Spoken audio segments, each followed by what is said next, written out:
नमस्कार दोस्तों, आप सुन रहे हैं आपका अपना उज्जैन का पहला कम्युनिटी रेडियो दस्तक 90.8 FM और मैं हूं आपके साथ आपकी दोस्त सौम्या। आप सुन रहे हैं कार्यक्रम मन की कलम से। मैं उज्जैन के प्रसिद्ध रचनाकारों की स्वरचित रचनाएं, उन्हीं की जुबानी।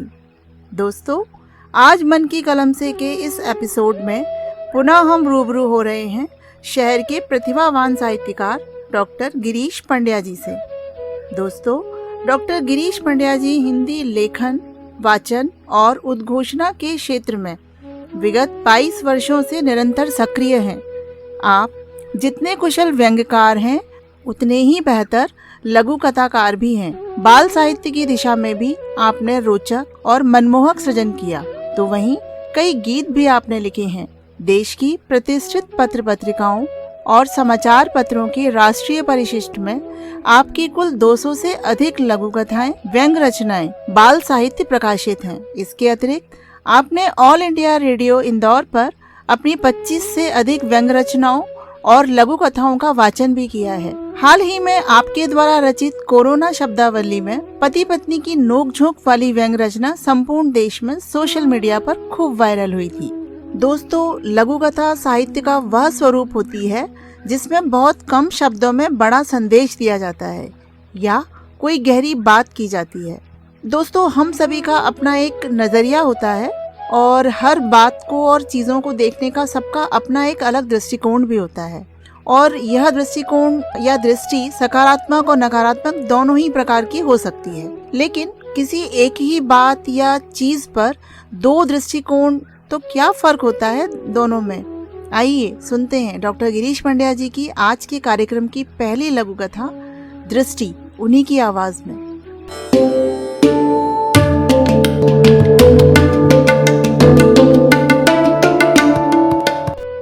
नमस्कार, मैं डॉक्टर गिरीश पंड्या एक बार पुनः मन की कलम के इस एपिसोड में आपके बीच उपस्थित हूँ।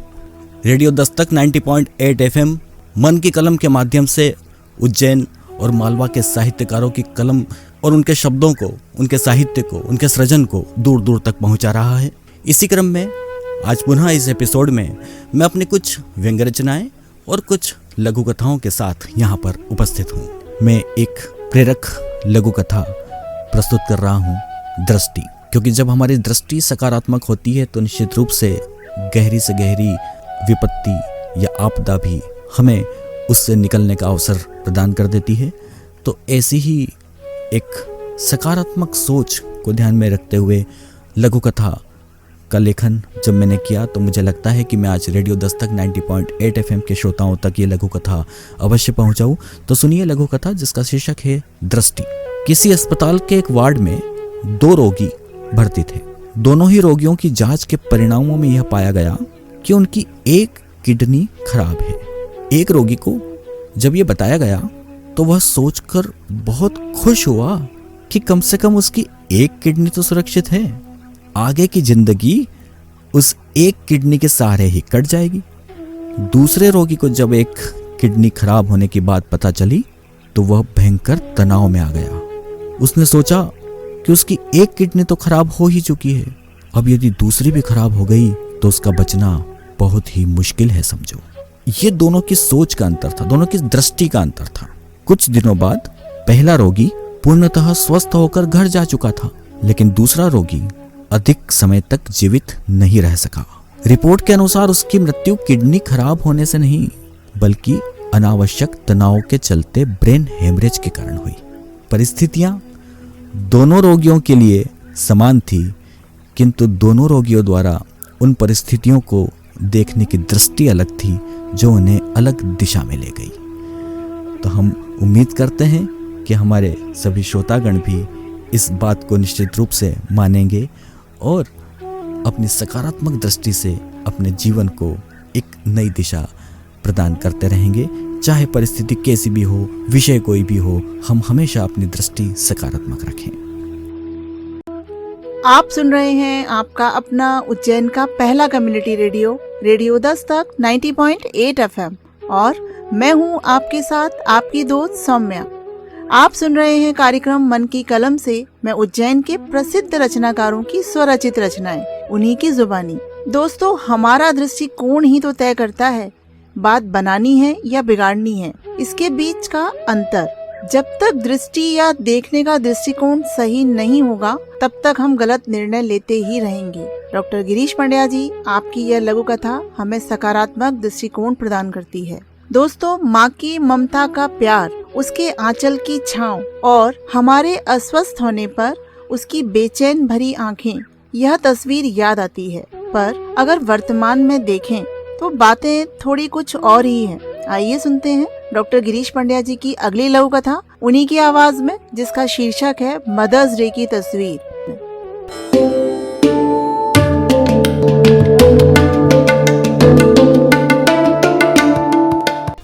नमस्कार, मैं डॉक्टर गिरीश पंड्या एक बार पुनः मैं अपनी एक लघु कथा प्रस्तुत कर रहा हूं, जिसका शीर्षक है मदर्स डे की तस्वीर।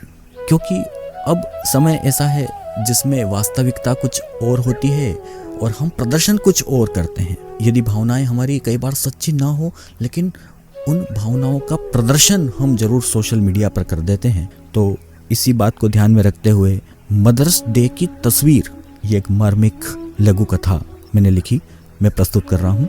मदर्स डे पर सुबह सुबह कार से उतरते ही बेटे ने मंदिर में बैठी अपनी माँ के पैर पकड़ लिए। दृश्य बदलते देर नहीं लगी। माँ ने जैसे ही बेटे के सिर पर हाथ रखा तो बेटा आग बबूला हो गया। अरे ये क्या कर दिया? अच्छे खासे जमे हुए सिर के बाल खराब कर दिए। गुस्सा करते हुए बेटा अपनी कार में बैठकर चला गया। पास खड़ी एक वृद्धा ने उस माँ से पूछा, ये सब क्या था? मुझे तो कुछ समझ में नहीं आया। पहले तो तुम्हारे बेटे की आंखों में खूब प्रेम दिखा और उसके बाद अचानक इतना गुस्सा। दरअसल वो प्रेम नहीं था, मेरा बेटा तो मोबाइल से तस्वीर लेने आया था। आज मदर्स डे है ना, हर वर्ष की तरह वह मेरे पैर छूते हुए कुछ तस्वीरों को लेगा और सोशल मीडिया पर भेजेगा। माँ ने अपनी वेदना बताई। लेकिन वह कार में बैठकर कहाँ चला गया? वृद्धा ने पूछा। उसके घर चला गया। और कहाँ? माँ ने कहा। वृद्धा ने फिर पूछा, तो फिर तुम कहाँ रहती हो? रोते हुए माँ ने हाथ उठाकर जिस घर की ओर इशारा किया, उस घर पर बड़े अक्षरों में लिखा हुआ था वृद्धाश्रम। अर्थात उसकी माँ वृद्धाश्रम में है, लेकिन सिर्फ मदर्स डे की तस्वीर को लेने के लिए वो कुछ देर के लिए बेटा पास में आया और सोशल मीडिया पर उसने वो तस्वीर भी लगाई होगी, लेकिन माँ वृद्धाश्रम में थी। तो ये एक मार्मिक लघु कथा मैंने लिखी थी, निश्चित रूप से आपको पसंद आई होगी। आप सुन रहे हैं आपका अपना उज्जैन का पहला community radio, radio Dastak 90.8 FM, और मैं हूं आपके साथ आपकी दोस्त सौम्या।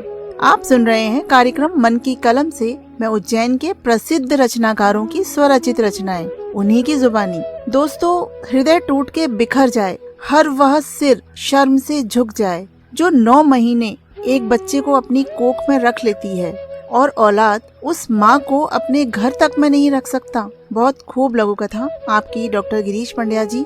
कलयुग की बढ़ती उम्र में माँ के सम्मान का आपने अपनी लघु कथा में बहुत ही सुंदर वर्णन किया है। दोस्तों, रेडियो दस्तक के कार्यक्रम मन की कलम से के कार्यक्रम में आज हमारे साथ स्टूडियो में उपस्थित हैं मालवा में जन्मे डॉक्टर गिरीश पंड्या जी, जो लघु कथाकार के साथ में व्यंग्यकार भी हैं। तो आइए सुनते हैं उन्हीं की आवाज में एक सटीक और गुदगुदाने वाली व्यंग्य रचना। गड्ढे गड्ढे पर लिखा है गिरने वाले का नाम।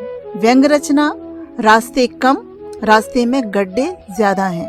दोस्तों, देखा जाए तो वास्तव में सच ही तो है। जब हम कहीं घर से बाहर घूमने को जाते हैं, तब हर वक्त हर सफर में कमबख्त या गड्ढे बीच में आ ही जाते हैं और लोग इन गड्ढों में कभी कभी गिर भी जाते हैं और आजू बाजू खड़े लोगों के लिए मजाक का विषय बन जाते हैं।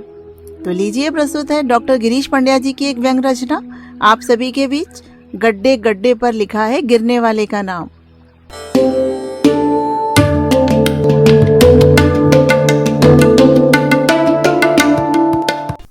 नमस्कार, मैं डॉक्टर गिरीश पंड्या एक बार पुनः अब मैं अपनी व्यंग्य रचना प्रस्तुत कर रहा हूँ, जिसका शीर्षक है गड्ढे गड्ढे पर लिखा है गिरने वाले का नाम। हमने ये कहावत तो सुनी है कि दाने दाने पर लिखा है खाने वाले का नाम, लेकिन जब बरसात का मौसम आता है तो हम कितनी भी अच्छी सड़कें क्यों न बना ले, उसमें गड्ढे दिखना शुरू हो ही जाते हैं। और बस उसी अव्यवस्था पर मैंने यह व्यंग्य लिखा है जिसका शीर्षक है गड्ढे गड्ढे पर लिखा है गिरने वाले का नाम। ताजमहल के बाद अपनी गड्ढेनुमा सड़कें ही शायद वह लोकप्रिय विषय है जिस पर साहित्यकारों ने सर्वाधिक लेख लिखे होंगे। ये गड्ढे भी आत्मा की तरह नश्वर है। हो सकता है देवताओं और दानवों के बीच अमृत को लेकर संग्राम के दौरान अमृत की कुछ बूंदें इस भूमि पर जब गिरी तो वह सड़कों के गड्ढे में गिरी। तभी तो ये युग बदला, सरकारें बदली, नीतियां बदली, योजनाएं बदली, किंतु सड़क के गड्ढों की लंबाई, चौड़ाई और गहराई लगातार फलती फूलती रही। अब तो आलम यह है कि ये गड्ढे बरसात के मौसम में हमारी दिनचर्या का अंग प्रत्यंग और शरीर सब कुछ बन जाते हैं। मसलन आप आपके विजिटिंग कार्ड में घर के पते के स्थान पर पर्टिकुलर मेन रोड से आपके घर तक बने गड्ढों की संख्या मेंशन कर दीजिए। व्यक्ति बिना किसी से पूछे सीधे आपके घर तक पहुंच जाएगा। मकान नंबर लिखने से व्यक्ति एक बार कंफ्यूज हो सकता है, किंतु सड़कों पर बने गड्ढों का एग्जैक्ट फिगर उसे आपके घर तक अवश्य पहुंचा देगा।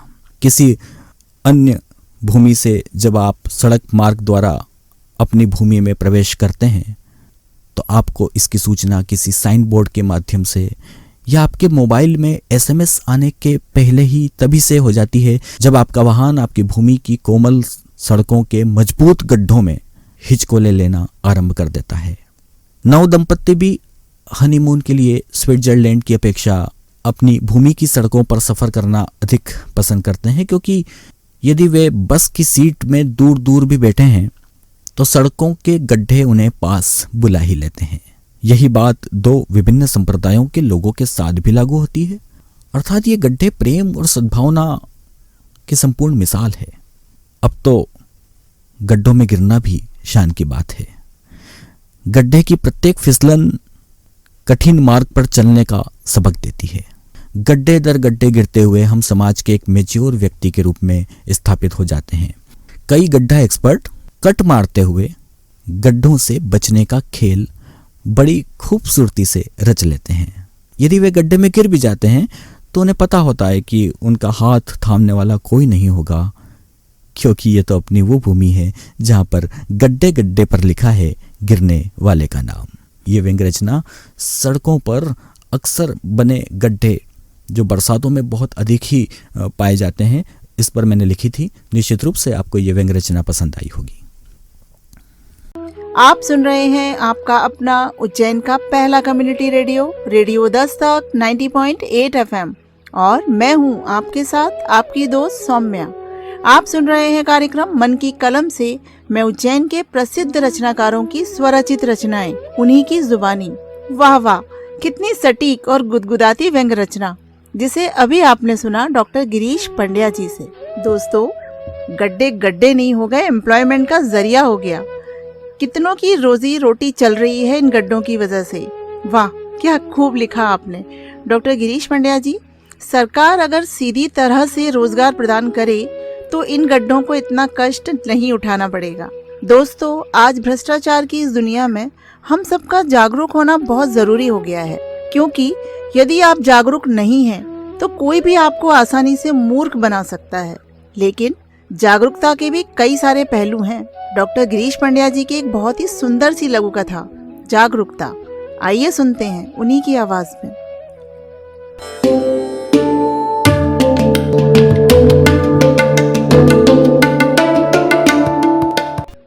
नमस्कार, मैं doctor Girish Pandya radio Dastak 90.8 FM के सभी सुधी श्रोताओं का मन की कलम के इस एपिसोड में पुनः स्वागत और अभिनंदन करता हूं। मैं प्रस्तुत कर रहा हूं अपनी लघु कथा जागरूकता। भाषण बहुत बढ़िया चल रहा था। कहा जा रहा था कि हमें मास्क पहनना ही चाहिए, अपने लिए ना सही तो दूसरों को सुरक्षित रखने के लिए पहनिए। आपकी जागरूकता आपके साथ पूरे समाज को सुरक्षित रखेगी। दर्शक दीर्घा भी तालियों से गूंज रही थी। दरअसल ये मास्क पहनने के प्रति जागरूकता लाने का एक आयोजन था, जिसमें मास्क का ज्ञान देने वाले नेता से लेकर तालियां बजाने वाले दर्शकों तक किसी ने मास्क नहीं लगाया था। जागरूकता कितनी आई ये तो नहीं पता, किंतु आयोजन बहुत सफल रहा। नेताजी के लिए इसलिए सफल क्योंकि भीड़ बहुत अच्छी थी, और भीड़ के लिए इसलिए सफल क्योंकि भाषण बहुत अच्छा था। कम शब्दों में ये लघु कथा निश्चित रूप से बहुत कुछ कहती है।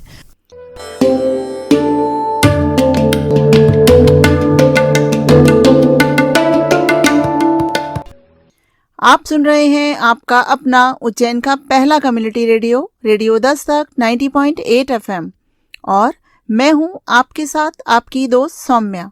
आप सुन रहे हैं कार्यक्रम मन की कलम से मैं उज्जैन के प्रसिद्ध रचनाकारों की स्वरचित रचनाएं, उन्हीं की जुबानी। डॉक्टर गिरीश पंड्या जी, आपकी इस लघु कथा को सुनकर तो हंसी निकल गई, लेकिन आपने बात पते की है। दोस्तों, हम जागरूक हैं या जागरूक होने का ढोंग कर रहे हैं, इन दोनों के बीच बहुत बड़ा अंतर है।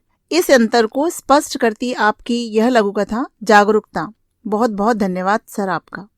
तो दोस्तों, मन की कलम से के आज के एपिसोड में हमने सुना डॉक्टर गिरीश पंड्या जी की लघु कथाओं एवं हास्य व्यंग रचनाओं को, और अब समय है आपसे विदा लेने का। हम पुनः आपकी सेवा में हाजिर होंगे लेकर कार्यक्रम मन की कलम से, और सुनाते रहेंगे डॉक्टर गिरीश पंड्या जी की अन्य रचनाओं को।